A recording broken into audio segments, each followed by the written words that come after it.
Hello, I'm Nemo, and welcome to the first edition of Let's Read Goosebumps.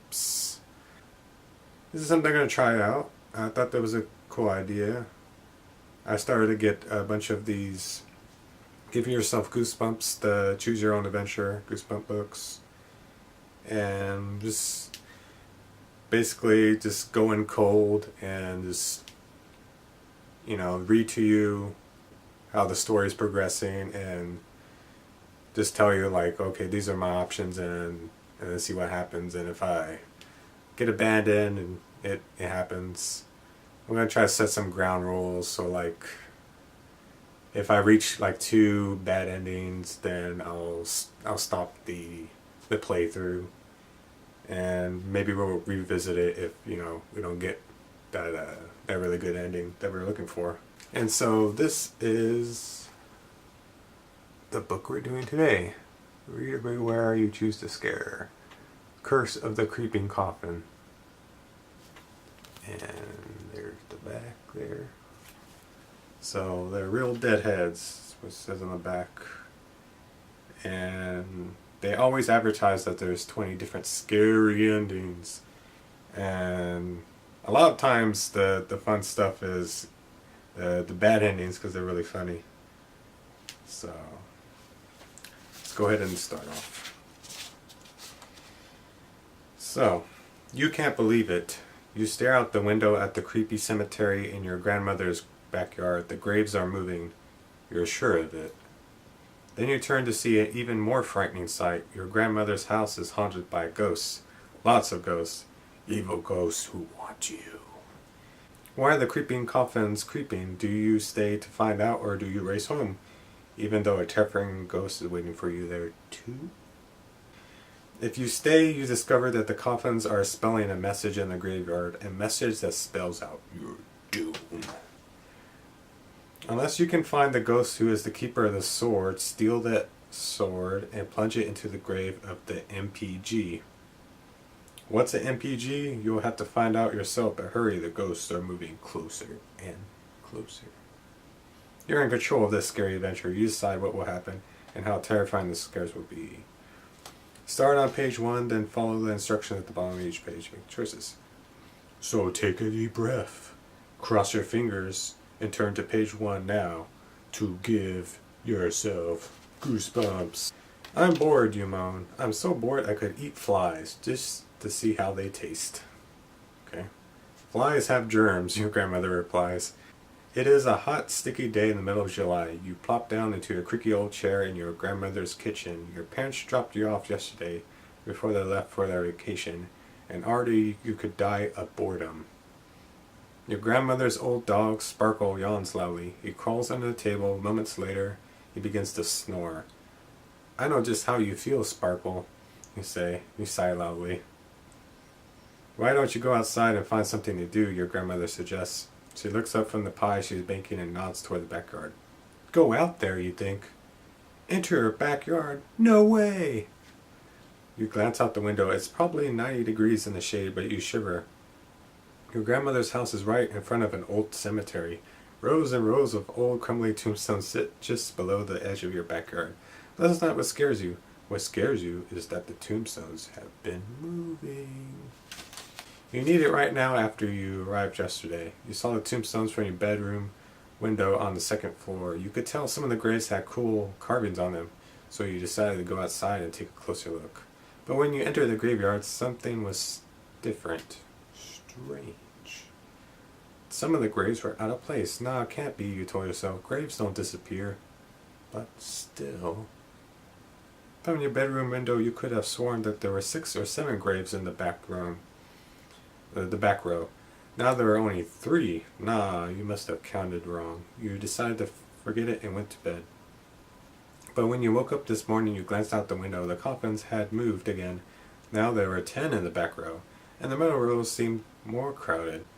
It almost looked as if some of the graves were moving forward and some of the graves were moving back forward. And there was a big traffic jam in the center. The coffins were rearranging themselves, but how? And why? Your grandmother taps you on the shoulder. She snaps you out of your daydream. Go on, she says. Go play outside. Outside? Out there? You shudder as you glance out the kitchen window again. Oh no, you cry. It's disappeared. What's disappeared? Your grandmother asks. The grave with the angel on it, you screech, pointing out the window. It's gone. One headstone in particular caught your eye yesterday. It had an angel carving on it. The angel looked so realistic you practically believed she could fly away. Did she?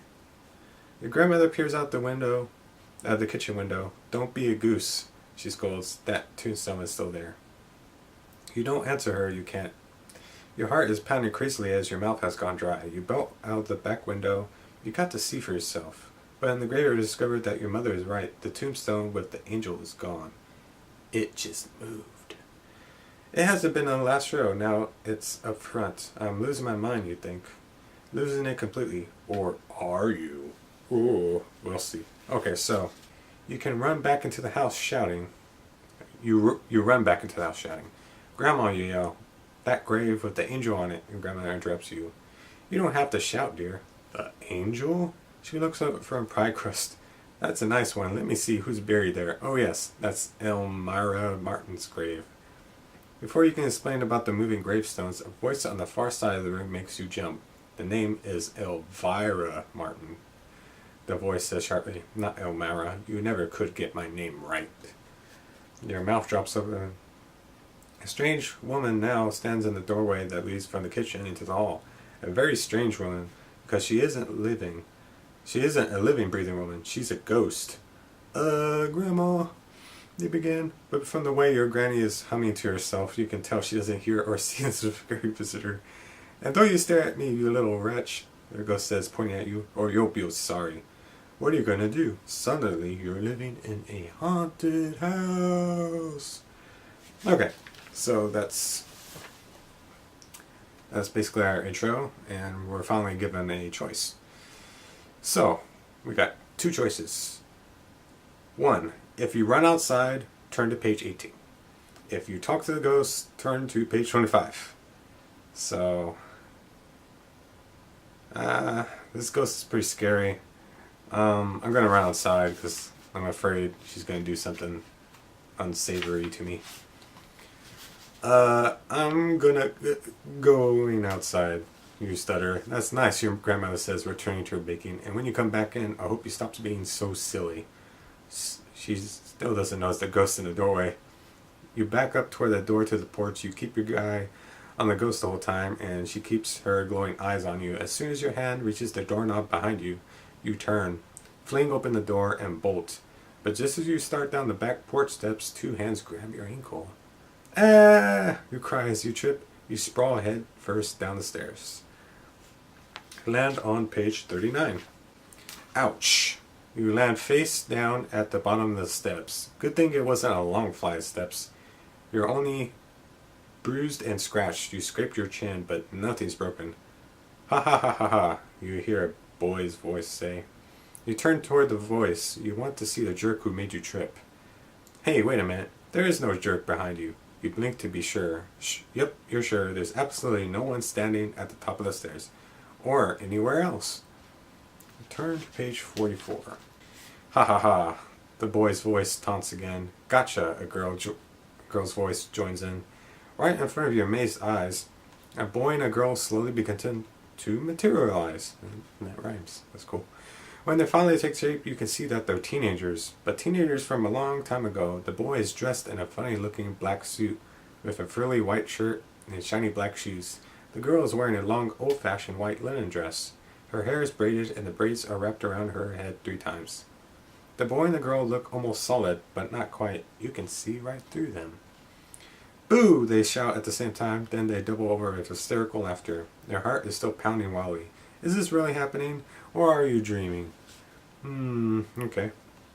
There's one way to find out. Pinch yourself. If it hurts, turn to page 53. If it doesn't, turn to page 60. Pinch myself. Yeah,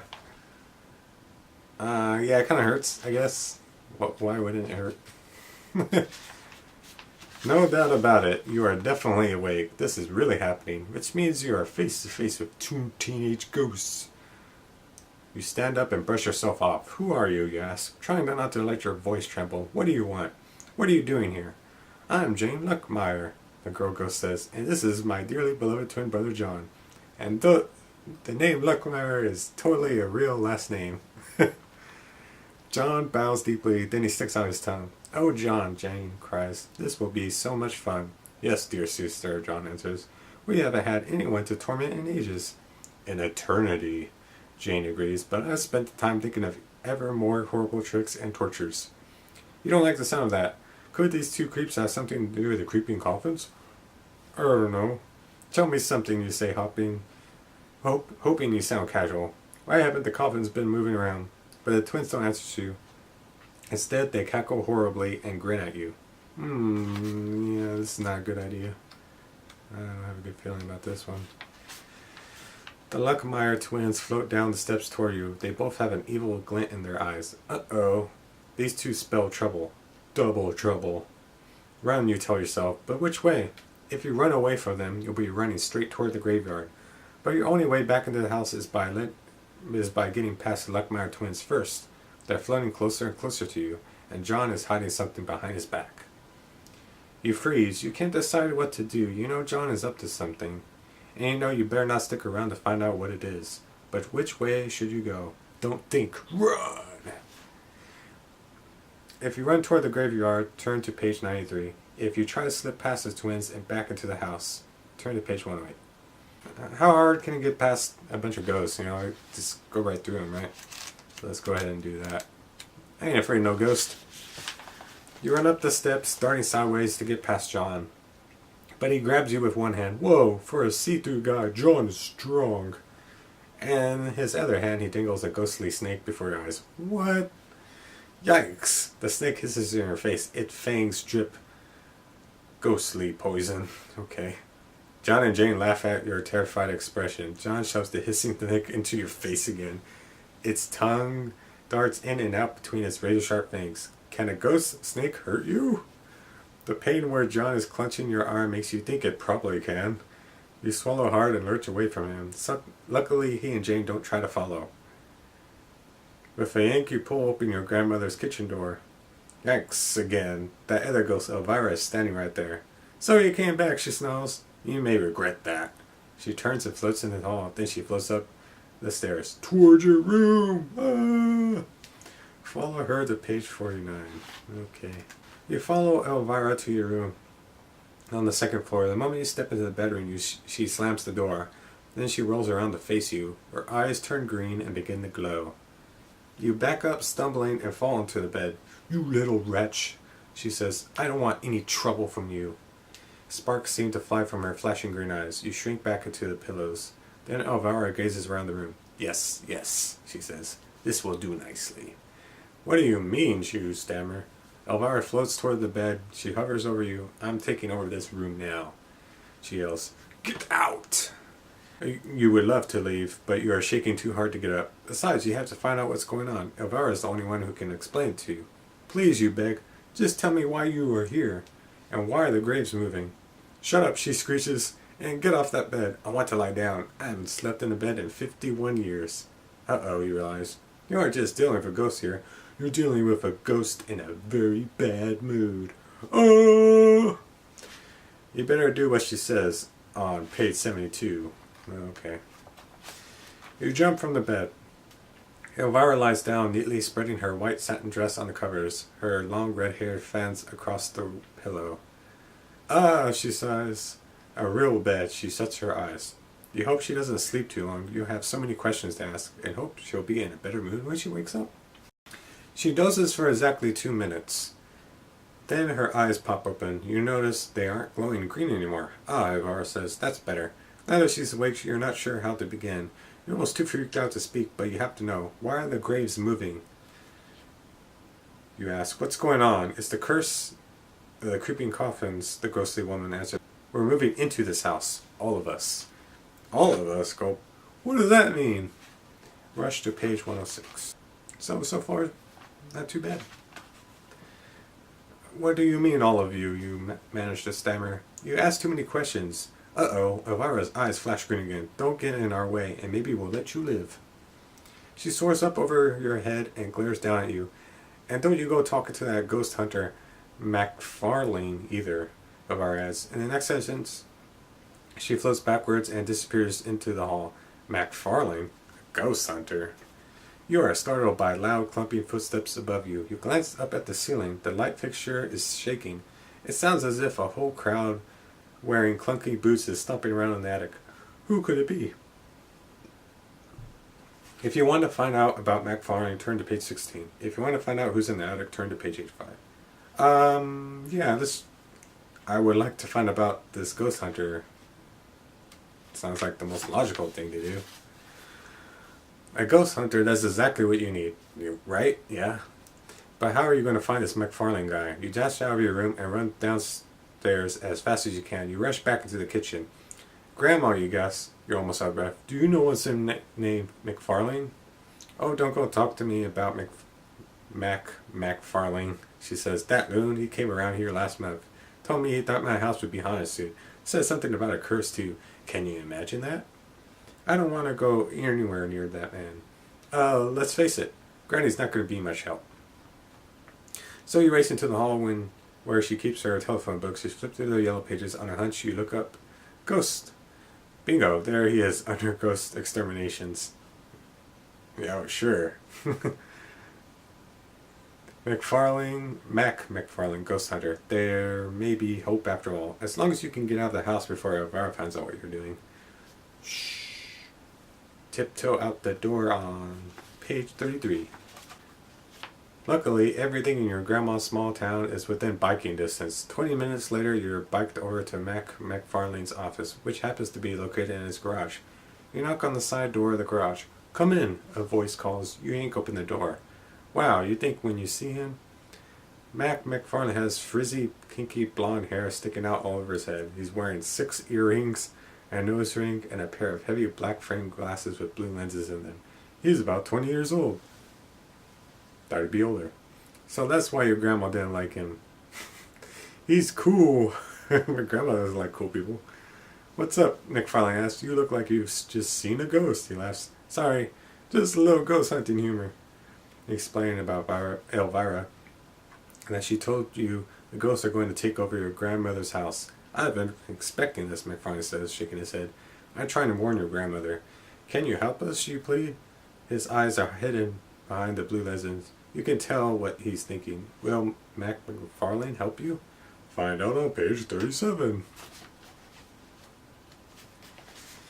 Suddenly, McFarlane swings into gear. He picks up a strange electronic box and heads for the door. Come on, he says. We've got to hurry. Let's go. Finally, someone who can help you. You feel better already. McFarlane jumps into his car, an old VW Bug. You hop on your bike. As you ride to your grandmother's house, he drives along beside you. He rolls down the window and talks to you the whole time. Have the gravestones been moving around? He asks. Yes, you exclaim. So you're not crazy. Why are they doing that? I'm not sure, he says. I've only seen it once before, but I think they're moving to position to spell out some kind of message. Or curse. Graves can spell? That doesn't sound possible. But you're ready to believe anything now. How can we stop them? He asks Mac. It won't be easy, he tells you. You were afraid of that. Turn to page 45. First, McFarlane explains you will have to find the keeper of the sword. That's one of the ghosts. You'll need to get a special sword and use it to stop the MPG. What's the MPG, guys? The most powerful ghost. Sounds like an RPG term. McFarlane says it's a term for the spirit who has control over a graveyard. Once you have the sword, Mac continues, you must plunge it into the grave of the MPG, but you've got to hurry. Because when all the graves have moved in position and spell out the message, it'll be too late. The curse will be complete, and after that, you'll never be able to get the ghosts back to their graves. Your head is spinning from what Mac just told you, but you nod as if you understand. You're arriving at your grandmother's house. McFarlane stops his car and hops out. You get off your bike and park it. McFarlane faces your grandmother's house and switches on the funky electric box he's carrying. Red dials light up. Then you hear a loud beeping sound. Uh-oh, McFarlane says. Major trouble. Give me $1. What? Okay. If you give McFarlane $1, turn to page 57. You refuse to give him money, turn to page... Okay, whatever. That speeds along the process. I'm going to give him the $1. So, we'll see what happens. You reluctantly hand McFarlane a $1 bill. He folds the dollar in half twice, then he jams it into a tiny slot of the electric box. A minute later, the beeping stops. The box spits the dollar back out. Thanks, McFarlane says. The spare counter was jammed. He gives the dollar back to you. Weird, you think, but it seems to have worked. Then McFarlane stares at the red dollars on his machine. Bad news, kid. McFarlane says finally, by my count, there are 10 ghosts in the house already. That's way over my limit. You're on your own. He starts back towards his car. Hey man, what the hell? Come back and help me. Wait, you call after him. You can't leave me here. Please, you have to help me. McFarlane hesitates for a minute. Then he shrugs. Okay, he says. This is what I'm willing to do. I'll help you make a map of the graveyard. Come on. A map of the graveyard? What for, you wonder? But you don't ask questions. You just follow Mac to the cemetery and do what he tells you. An hour later, you've got a drawing of the first 4 rows of gravestones. So we go to page 1 of Solemn. Okay. So, this is... Get a look at... This is the map of the graveyard. Okay. You stare down at the map of gravestones in your hands. You wonder how it can possibly help. Big trouble, Max says, peering over your shoulder. The message is already almost completely spelled out. What message, you ask, puzzled? Look at these first 4 rows, he says, pointing at the paper. The rest of the graves don't matter. That's why I didn't put them on the map. Take a pen and circle the first letter of the last name on each tombstone. It spells out a message. Don't you see? No, you don't see. And you won't see until you do it. So do it. Turn to the map on page 127 and circle the first letter of the last names on each tombstone. It will spell out a message, or part of one. So, go ahead and check that out. Okay, so it says you will, and there's DISOON. When you discover the message, turn to page 91. Oh no, you gasp. You stare at the map and at the message spelled out in the gravestones. You will soon. Okay, that's okay. So that's the terrible message the graves are moving around to spell. And is the you, or is the curse directed at your grandma? Either way, it's super bad news. Mac, you say, there's only one letter missing. Only one more coffin has to creep into place, and then the curse will be complete. Max says. He turns and walks back to his car. Wait, you call after him. He stops, but only long enough to pull out a business card. Here, call me after you defeat the Keeper of the Sword, and then I'll tell you what to do next. Then he jumps back in his VW bug, leaving you standing in front of your grandmother's house. Ooh, what a rebel, driving a VW bug. Oh, he calls as he starts to drive off. 2 things to remember. Be sure to find out the name of the Keeper of the Sword, and stay away from the Luckmeyer twins. The Luckmeyer twins, you think. If you met the Luckmeyer twins already, turn to page 8. If you haven't met them, turn to page 64. So we've already met them. Bad news. Try to shove a ghost snake down my throat for some reason. The Luckmeyer twins, what are they up to now, you wonder?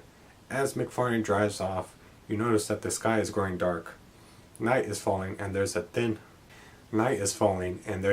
wispy ring of clouds around the moon. An owl hoots nearby, then it sweeps towards you. Its claws seem to be aimed right for your face. You duck and feel the tip of its wing brush past your cheek. When you glance up, you notice a curtain moving in a window on the 2nd floor of your grandmother's house. There they are, that teenage ghost and his twin sister with the braids wrapped around her head. Jane and John Luckmeyer. John points down at you and laughs evilly. I hope he's not the Keeper of the Sword, you think. Then you notice something strange up in the attic window. A light flickers on and off. Someone is up there. Is it the Keeper of the Sword? There's only one way to find out. You take a deep breath and head towards the house, the haunted house. Ooh. If you think John Luckmeyer is the Keeper of the Sword, turn to page 88. If you think the Keeper of the Sword is hiding in the attic, turn to page 102. Let's go ahead up into the attic. Last time I faced those twins, it was a really bad idea. Using the back door, you quickly slip into the house. Then you sneak up the back staircase to the 2nd floor. You peek around the corner, carefully. You don't want to run into the Luckmeyer twins. When you are sure the coast is clear, you start up the stairs toward the attic. As soon as you step into the stairway, You see a huge soldier standing at the top of the third floor landing. His uniform is old-fashioned. Civil War, you guess, and judging from the medals pinned to his gray jacket, this guy knows what he's doing. And what he's doing right now is pulling a sword from its holder. The sword is about 5 feet long. The handle is mother of pearl encrusted with sapphires. The blade gleams. Even in the darkness, you can see that it's dangerously sharp. The enormous soldier points at the sword at your heart. Do not advance one more step unless you are willing to die, he booms. Okay. Go to page 104. You can't take your eyes off the sword. The longer you stare at it, the more your legs shake. And then it dawns on you, this soldier must be the keeper of the sword. So what are you going to do? Run and hide? Definitely. Trembling in fear, you start to back up. That's when you feel a sharp point sticking you in the back, right between your shoulder blades. Ouch! You cry out, turning around. Big trouble behind you is another ghost, and this one's dressed in a fencing costume. White canvas pants, a wire mesh mask, leather gloves. On guard, the new ghost says. The voice echoes all around you. From the voice you know this ghost is a woman. Then you realize something.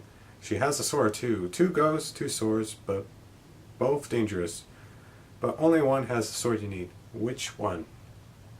Okay, this is going to be... So either the soldier... If you think the fencer is the keeper of the sword, turn to page 99. If you think it's the soldier, turn to page 118. Keeper of the sword, keeper of the sword. I'm going to have to go with the soldier. I don't know. Just trust my gut instinct here. You decide the enormous Civil War soldier must be the keeper of the sword. You face him, and the fencing ghost behind you vanishes. You can't seem to lift your eyes from the sharp blade of the soldier's weapon. Are you the keeper of the sword? You ask him, your voice trembling. No, he bellows. Then he lunges forward and charges at you. Ah! You scream in terror. You turn and run for your life, down the stairs, out the front door, into the night. You don't look back, but you don't have to. You can hear the ghostly soldier behind you, his heavy boots thud against the ground. You dash across the front yard toward the sword.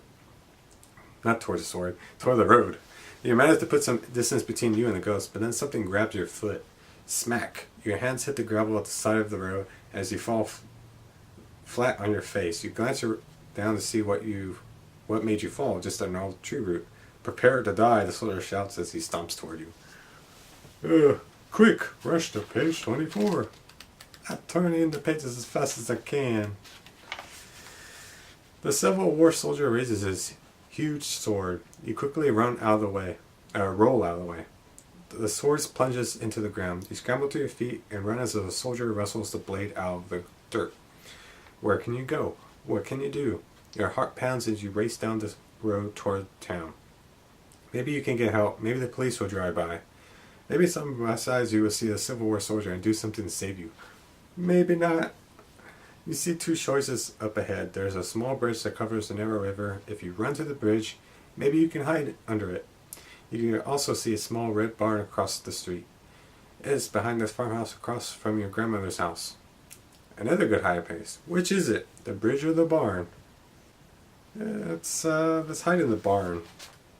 I don't want to encounter any bridge trolls or anything like that, or any crazy hobos living under the bridge. You race across the lawn and over the hill to the small barn. You swing open the door. Instantly, more than 40 chickens flap down out of the rafters at you. Ah! At you, the feathers tickle your nose. They get in your mouth. You swipe at the downy tufts. The clucking is so loud you cover your ears. Then you cover your head. Ah! You scream. The chickens are swooping toward your hair. Huh? Why are they swooping toward your hair? You've heard that bats will fly at people and get tangled in their hair.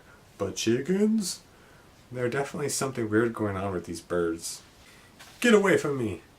You shout. You duck and twist, trying to avoid the diving chickens. They squawk and flap their wings. One bird lands on your shoulder. Its claws dig into your clothes.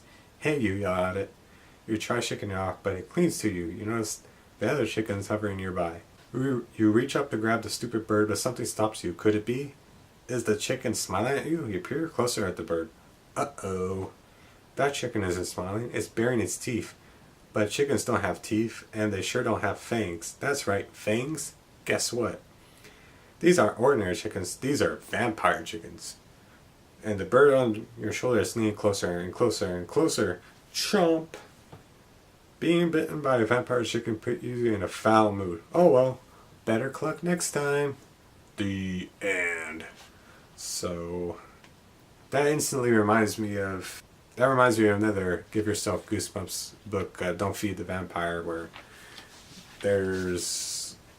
half of the story is your pet poodle turning into a vampire, and then it infects a bunch of other animals and stuff. So it'd be kind of interesting to see if this was like the inspiration for that book. So we go back to the last choice we had. So the barn was definitely bad news. So this time we're going to go for the bridge. The bridge looks good to you. You can slip down the banks of the river and hide under it. You might be able to sneak around and change directions. Maybe you lose the soldier after all. But before you reach the river bank, you feel a heavy hand on your shoulder. Halt, traitor! The soldier cries. No, you scream, twist and way. You stumble a bit and lurch forward out of his grasp. You keep running.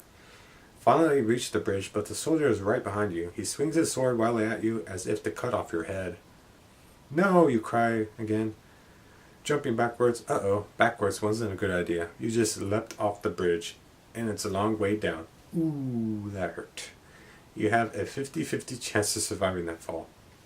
Remember what page you're on, page 32. Then toss this book up in the air. If it lands with the front cover facing up, turn to page 105. If it lands with the cover facing down, turn to page 69. Okay. Alright. I like how sometimes when they give you the choices, is you have to physically do something. This is pretty cool. Okay. So, page 32. Right, okay. So, we're going to toss this. So the cover was face up. So we turn to page 105. The book landed with the front cover face up. That means you don't survive. Oh, crap. That means you don't survive the fall from the bridge. Sorry. So now you are a ghost roaming the neighborhood, haunting everyone in sight, and for a while scaring people is fun. But soon you get tired of people screaming whenever you appear. And some people can't even see you. For some reason, not everyone is able to see ghosts. You begin to understand why the Luckmeyer twins played pranks and practical jokes. It's a goof. So you start doing it too, playing tricks on people. You move their coffee cups while they're not looking. You raise their windows right after they've closed them. You wrinkle their clothes while they're ironing them.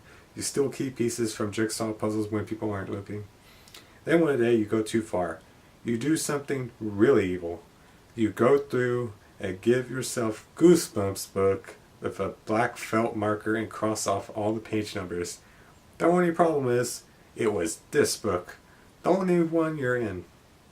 Which is why I said to say this is really and truly the end.